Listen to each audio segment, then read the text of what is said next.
ତେବେ ଚାଲନ୍ତୁ ଆଜି ଆମେ ଦେଖିନେବା କବାଡି ଖେଳର ପାର୍ଟ 3 କୁ।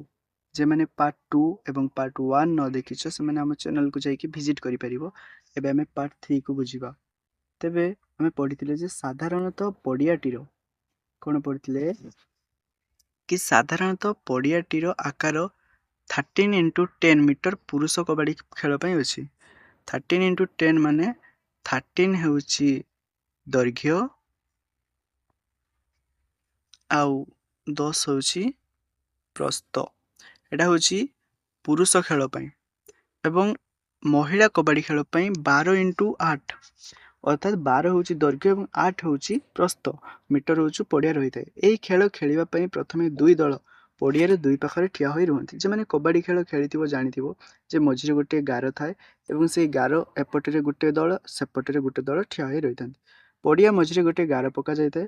ଖେଳର ନିୟମ ଅନୁସାରେ ଗୋଟିଏ ଦଳରୁ ଜଣେ ଖେଳାଳି ମଝି ଗାରକୁ ଟପି କବାଡି କବାଡି ବୋଲି ଏକା ନିଶ୍ୱାସରେ ଡାକି ଅନ୍ୟ ଦଳର ଖେଳାଳିମାନଙ୍କୁ ଛୁଇଁବା ପାଇଁ ଚେଷ୍ଟା କରନ୍ତି। ଯେଉଁ ଖେଳାଳିଙ୍କୁ ସେ ଛୁଇଁ ଦିଏ ସେହି ଖେଳାଳି ପଡ଼ିଆ ଛାଡ଼ି ବାହାରକୁ ଚାଲିଯାଏ ଏବଂ ଅନ୍ୟମାନେ ଖେଳ ଜାରି ରଖନ୍ତି। କିନ୍ତୁ ଯଦି ପ୍ରଥମ ଖେଳର ଖେଳାଳିଟି ହାରି ଛାଡ଼ିଦିଏ ଗାର ପାଖକୁ ଫେରି ଆସିପାରେ ନାହିଁ କିମ୍ବା ପ୍ରତିପକ୍ଷ ଖେଳାଳିଙ୍କ ହାତରେ ଧରାପଡ଼େ ତେବେ ସେ ପଡ଼ିଆରୁ ବାହାରକୁ ଯାଏ। ତାହାକୁ କୁହାଯାଏ ଯେ ଖେଳାଳିଟି ମରିଗଲା। ଫଳରେ ସେହି ଦଳ ଗୋଟିଏ ପଏଣ୍ଟ ହରାଇଲା ବୋଲି ଧରାଯାଏ। ତାହାପରେ ପ୍ରତିପକ୍ଷ ଦଳରୁ ଜଣେ ରାହାଧରି ଦ୍ୱିତୀୟ ଦଳ ପଟକୁ ଆସି ଖେଳ ଜାରି ରଖେ। ପ୍ରତି ଦଳରେ 7 ଜଣ ଲେଖାଏଁ ଖେଳାଳି ରହନ୍ତି। ଶେଷରେ ଯେଉଁ ଦଳ ଅଧିକ ପଏଣ୍ଟ ପାଏ ସେ ବିଜୟୀ ଘୋଷିତ ହୋଇଥାଏ। ତେବେ ଏଠାରେ କ'ଣ କହିଲା ଚାଲ ଭଲସେ ଦେଖିନେବା। ଏଠାରେ ସେ କହୁଛୁ ଯେ ଦେଖ ଏଇଟା ଧରାଯାଉ ପଡ଼ିଆ। ଏଇ ପଡ଼ିଆ ଏଇଟା ହେଉଛି ମଝି ଗାର। ଏ ସାଇଡ଼୍ରେ ଗୋଟେ ଦଳ ଏ ସାଇଡ଼୍ରେ ଗୋଟେ ଦଳ। ଏ ସାଇଡ଼୍ରେ ଯେଉଁ ଦଳ ଥିବେ ସେଥିମଧ୍ୟରୁ ଜଣେ ଦଳ ଏପଟକୁ ଯିବ ଖେଳିବା ପାଇଁ। ଏ ସାଇଡ଼୍ରେ ଦଳ ଥିବେ ତାଙ୍କ ପଟରୁ ଯାହାକୁ ଧର ସେ ଛୁଇଁ ଦେଲା ସେ ହେଇଯିବ ତାକୁ କୁହାଯାଏ ସିଏ ମରିଗଲା। ତାପରେ ସିଏ ଆସି ଏଠି ଛିଡ଼ା ହେବ। ତାପରେ ସିଏ କଟିଯିବ। ପୁଣି ଏପଟ ଦଳରୁ ଜଣେ ଏପଟକୁ ଆସିବେ। ସିଏ ଏପଟେ ଜଣକାକୁ ଛୁଇଁ ଦେଇ ଯାଇ ତାପରେ ସିଏ ସେପଟକୁ ଗଲେ ଇଏ ହାରିଯିବ। କିନ୍ତୁ ଏଠି ଗୋଟେ ଜିନିଷ ଦେଖ